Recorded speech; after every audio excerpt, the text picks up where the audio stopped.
Goaltending playoff preview. In this matchup, we are going to break down the number 5 seed in the West, Edmonton Oilers, against the number 12 seed in the West, Chicago Blackhawks.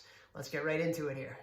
Taking a look at both these two teams coming into this series, both teams are pretty top-heavy in terms of their top-end talent, and one of the things that might hold them back is their depth up and down their lineup. You look at Edmonton, the thing that sticks out here is their special teams. Power play, number 1 in the league. Penalty kill, number 2 in the league, as opposed to Chicago, power play 28th in the league, ranking them right towards the bottom, although their penalty kill was pretty good in the top 10 at number 8. Again, Edmonton, a team, you look at it, they have 2 of the top scorers in the league, but still outside of the top 10 from a goals for standpoint. Goals against, just average as well, ranking them right in the middle. And then Chicago, you look at them as a 12 seed, 23rd overall in points percentage in the NHL. And you look at their goals for and goals against numbers, 18th and 16th, ranking them in the middle of the league as well. This is going to be a fun series because of the high-end talent that both of these teams have up top. Let's take a look at some of the leaders they have in the NHL.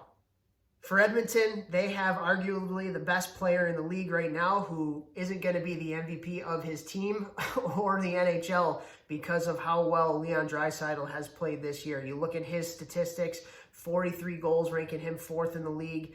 110 points, ranking him 1st in the league, and then 16 power play goals as well for the number 1 power play unit in the league. Connor McDavid, just so unbelievably electric. His speed, his ability to go in transition and just make defenders look bad.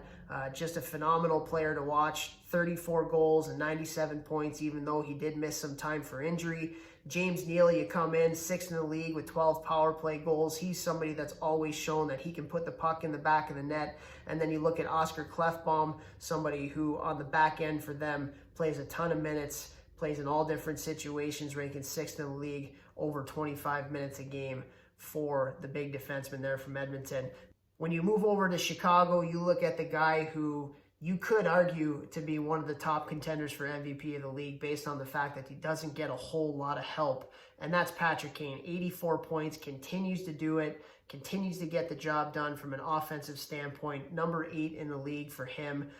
Just one of the smartest players in the league. You look at him on the rush, you look at him getting above towards the blue line in the offensive zone and the type of wizardry he has with the puck. Another one of those players that's a dual threat. He's somebody that can score. He's somebody that can score from long distance, and he's somebody that can absolutely thread a pass to his teammates as well. So those are some of the top players in the league from a statistical category standpoint. Let's move on to the top players from each of these two teams. When you're looking at the Edmonton Oilers, again, it starts and ends with their two-headed monster with Leon Draisaitl, big power forward, but just so smart, so good around the net as well. Connor McDavid, generational talent. You look at a Ryan Nugent-Hopkins, former number 1 overall pick as well. He's actually has the 5th best points in the league in the calendar year of 2020, so he's really stepped up his game as well. Also, from a depth standpoint, you look at one of their younger players in a Kyler Yamamoto, who hasn't played, he only played in 27 games this year, but he ended up at almost a point a game with 26 points playing with those big boys. So he's someone that can be a big factor in this series. You look at Oscar Klefbom, he's somebody, again, putting up the points for this team. He's done a really good job. Also, you have someone like Darnell Nurse, the former first-round draft pick for the Oilers, and he's done a very good job for Edmonton this year as well. Moving on over to Chicago, we talked about Patrick Kane and how good he has been this year, how good consistently he has been. 33 goals, 84 points. Somebody that has taken the team on his back this year. You look at Jonathan Toews, 18 goals and 60 points. He's known more for his two-way play, and I would imagine he's going to see a lot of McDavid and Draisaitl if they're playing on the same line. If not, one of the two of them is going to see a lot of Jonathan Toews right in their face. You look at Dominik Kubalik, 30 goals this year for the rookie, and what a year that he's had. Not even necessarily playing on those top lines with Patrick Kane all the time, but someone that's come in and done a really nice job adding some secondary scoring for this Chicago Blackhawks team. You look at the back end. The back end has been a little bit of a weakness for Chicago this year. Not a great defending team. And Duncan Keith, he's going to see a lot of those top guys as well. 27 points for him, not as much as he typically does, but he's being asked to do a lot of things for this team at an older age right now. But I expect him to come in and have a good series playing against some of those top guys. Now let's head on over to the goaltending matchup here for these two teams.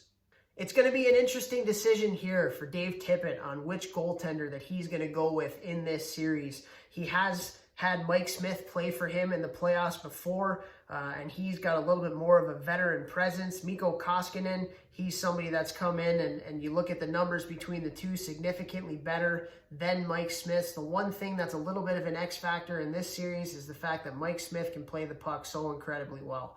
He's somebody that's almost like a third defenseman. If Chicago doesn't get good dump-ins, that can make an occasional pass up to a forward, but he can help the team with the breakout. So it's going to be, again, 39 games for Smith versus 38 games for Koskinen. It'll be interesting to see who Dave Tippett goes with. On the other side, you have Corey Crawford, who has had an absolutely incredible year this year for Chicago. Their defense core is not one that defends very well, especially on the cycle playing in their own zone, and to come out with a .917 save percentage and a .277 goals against average playing in those 40 games. Just incredible play by the veteran netminder who has won a Stanley Cup with the Blackhawks certainly before. Prediction for this series, I got to go with Edmonton. They got two of the best players in the world. Chicago has been a team that's been very up and down this year. They're not a great defending team as well. So I'm going to err on the side of the team that has the best special teams. Again, number 1 for power play, number 2 for penalty kill, and they have arguably 2 of the top 5 best players in the world playing on their team as well. And Duncan Keith can only do so much from a defending standpoint back there against those two guys. So I'm going to give this one to Edmonton, but a lot of skill in this one, and it should be a fun, high-paced series with a lot of rush chances coming out of it.